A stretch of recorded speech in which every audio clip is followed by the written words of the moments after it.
Pauli exclusion principle. बच्चों ये पौवा वर्ग का साइंटिस्ट था पाउली।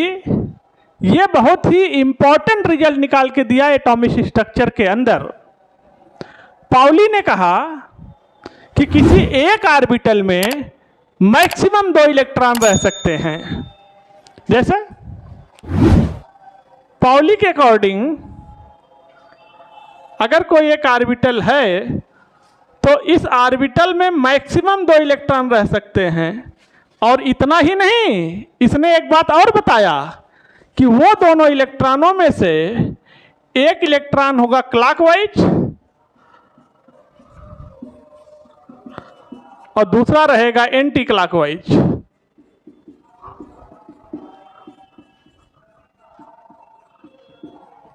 एंटी क्लॉकवाइज यानी एक ऑर्बिटल में मैक्सिमम 2 इलेक्ट्रॉन रह सकते हैं, एक क्लॉकवाइज और दूसरा एंटी क्लॉकवाइज। अब सवाल पैदा होता है कि ये पाउली एक्सक्लूजन प्रिंसिपल होता क्या है। पाउली ने कहा किसी भी ऑर्बिटल्स के अंदर अगर 2 इलेक्ट्रॉन हैं तो उन दोनों इलेक्ट्रॉनों के लिए चारों क्वांटम संख्याओं का मान कभी भी बराबर नहीं हो सकता है, चाहे वो सेम ऑर्बिटल में हो चाहे वो डिफरेंट ऑर्बिटल में हो। जैसे सपोज करिए कि हमने कोई एग्जांपल के तौर पे ले लिया आपको समझाने के लिए, क्योंकि पाउलिस ने कहा था no 2 electron will have an identical और same set of quantum numbers. Same set of quantum numbers का मतलब होता है कि किसी भी एक ऑर्बिटल में उपस्थित दोनों इलेक्ट्रॉनों के लिए चारों क्वांटम संख्याओं का मान बराबर नहीं होगा। यानी principal quantum number, azimuthal quantum number, magnetic quantum number, spin quantum number, इन चारों की वैल्यूज 2 इलेक्ट्रॉनों के लिए कभी भी सेम नहीं आएगी।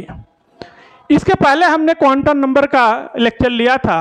अगर आप वो वीडियो न देखे हो, आपको क्वांटम नंबर निकालने न आता हो तो आप उस वीडियो को जरूर देखिए। देखते ही आप विदिन 2 मिनट के अंदर ही क्वांटम नंबर फटाफट निकालना सीख जाएंगे। सर्च करिए यूट्यूब में chemistry bye PC sir quantum number, वो वीडियो आपके सामने आ जाएगा, आप उसको देख लीजिए। आइए हम बात कर रहे हैं पाउली एक्सक्लूजन प्रिंसिपल्स की। पाउली ने कहा कि किसी एक ऑर्बिटल में 2 इलेक्ट्रॉनों की चारों क्वांटम संख्याएं इक्वल नहीं हो सकती हैं, चाहे वो एक ऑर्बिटल में हो चाहे डिफरेंट ऑर्बिटल में हो, तो भी चारों क्वांटम संख्याओं का मान इक्वल नहीं होगा, वैल्यू इक्वल नहीं होगी। जैसे आपको समझाने के लिए कोई एग्जांपल ले लिया हमने, ये है 3s2। अब आप देखिए s में एक ऑर्बिटल होता है, 2 इलेक्ट्रॉन को आपने प्लेस कर दिया, फिल्ड कर दिया। अब इसके लिए चारों क्वांटम संख्या निकाल लेते हैं। तो प्रिंसिपल क्वांटम नंबर n की वैल्यू कितनी होगी 3। एक्जिमुथल क्वांटम नंबर l की वैल्यू कितनी होगी, s के लिए 0। मैग्नेटिक क्वांटम नंबर m की वैल्यू कितनी होगी, अगर l 0 होता है तो m भी 0 होता है। और हम इस इलेक्ट्रॉन के लिए निकाल रहे हैं तो स्पिन क्वांटम नंबर की जो वैल्यू आएगी वो आएगी +1/2। और ये सारी चीज़ें हम किसके लिए निकाल रहे हैं, इस इलेक्ट्रॉन के लिए जो क्लॉकवाइज है। ठीक, आइए जरा एंटी क्लॉकवाइज के लिए सारे रिजल्ट निकाला जाए। तो इसके लिए प्रिंसिपल क्वांटम नंबर की वैल्यू 3, इसके लिए एक्जिमुथल क्वांटम नंबर की वैल्यू s के लिए 0। और जब l 0 होता है बेटा तो m अपने आप 0 हो जाता है, मैग्नेटिक क्वांटम नंबर, पिछले लेक्चर में सिखाया था आपको। और यहाँ से स्पिन क्वांटम नंबर आप निकालिए तो इस बार ये हो गया -1/2। देख लीजिए, ये बराबर हो गया, ये बराबर हो गया, ये बराबर हो गया, लेकिन ये बराबर नहीं हुआ। स्पिन क्वांटम संख्याएं चेंज हो गई, स्पिन क्वांटम नंबर चेंज हो गया, ये +1/2, ये -1/2। देख लीजिए, यही बात पाउलिस ने कहा था, किसी ऑर्बिटल में प्रेजेंट दोनों इलेक्ट्रॉनों के लिए चारों क्वांटम संख्याओं का वैल्यू कभी भी इक्वल नहीं हो सकता। देखिए, कोई एक न एक डिफर कर जाएगी। अब आप कहेंगे सर जरा डिफरेंट ऑर्बिटल्स में निकाल के दिखा दीजिए, तो बच्चों वो भी निकाल के दिखा देता हूं। करिए हमने कोई ले लिया 3p6 4s2, तो यहां से आपको पता है p में कितने ऑर्बिटल्स होते हैं बच्चों, 3 ऑर्बिटल। s में कितने ऑर्बिटल होते हैं, p, तो यहां पर 6 इलेक्ट्रॉन प्लेस करिए, 1 2 3 4 5 6, ये है 6वां इलेक्ट्रॉन।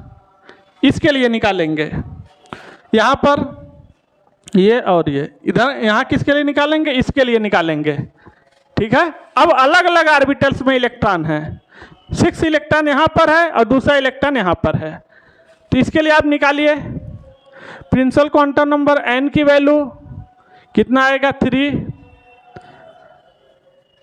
एक्जीमुथल क्वांटम नंबर l की वैल्यू कितना आएगी बच्चों, p के लिए 1, और मैग्नेटिक क्वांटम नंबर अगर 1 आ रहा है तो ये -1 0 +1, ठीक है, इसका नाम भी दे देते थे -1 0 +1, और इसके लिए s की वैल्यू निकाल लिया, तो s की वैल्यू क्या आ गई -1/2, देख लीजिए एंटी क्लॉकवाइज है -1/2। आइए जरा इसके लिए वैल्यूज निकालिए, तो प्रिंसिपल क्वांटम नंबर n की वैल्यू कितनी है 4, एक्जीमुथल क्वांटम नंबर l s के लिए कितना होता है 0, और मैग्नेटिक क्वांटम नंबर जब l 0 होता है तो ये भी क्या हो गया 0, और अब निकालेंगे स्पिन क्वांटम नंबर, और ये एंटी क्लॉकवाइज है इसलिए ये क्या हो गया -1/2। तो अब जरा आप देखिएगा कि क्या n बराबर 3 है, तो यहाँ पर n बराबर 4 हो गया। आप देखिए स्पिन क्वांटम नंबर तो दोनों में सेम हुआ, लेकिन बाकी क्वांटम नंबर डिफरेंट कर गए, यानी ये इक्वल नहीं है। लीजिए यहाँ पर 3 है तो यहाँ 4 हो गया, यहाँ 1 है तो वहाँ 0 हो गया, ये इक्वल नहीं है, ये इक्वल नहीं है। तो केवल एक स्पिन क्वांटम नंबर इक्वल होके क्या कर लेगा, पाउलिस ने यही तो कहा था कि चारों क्वांटम संख्याओं की वैल्यू कभी भी सेम नहीं आएगी 2 इलेक्ट्रॉनों के लिए, चाहे वो 2 इलेक्ट्रॉन सेम ऑर्बिटल में हो, चाहे वो 2 इलेक्ट्रॉन अलग ऑर्बिटल में हो। इसी को बोला जाता है पाउलिस एक्सक्लूजन प्रिंसिपल। वीडियो को लाइक करिए, चैनल को सब्सक्राइब करिए, लिंक को अपने फ्रेंड्स में शेयर करिए। फिर आपके सामने कोई दूसरा वीडियो आ रहा है, तब तक के लिए थैंक यू, धन्यवाद।